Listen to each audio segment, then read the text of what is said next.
મંદિર આવશે ક્યાં દોસ્તો? તો તમિલનાડુમાં આવશે. આ મંદિરનું નિર્માણ કાર્ય પલ્લવ વંશ દરમિયાન થયેલું છે. પલ્લવ વંશની અંદર બે શાસકો થઈ ગયા. એક શાસકનું નામ છે નરસિંહ વર્મન બીજો અને બીજાનું નામ છે મહેન્દ્ર વર્મન ત્રીજો.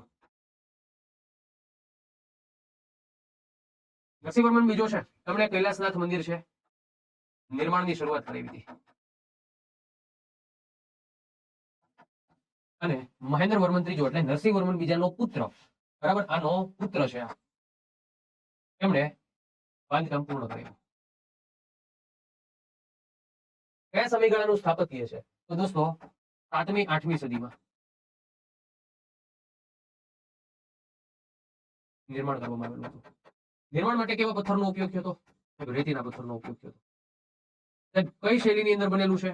તો દ્રવિડ શૈલીમાં બનેલું છે. કયા ભગવાનને સમર્પિત છે? ભગવાન દેવને સમર્પિત છે.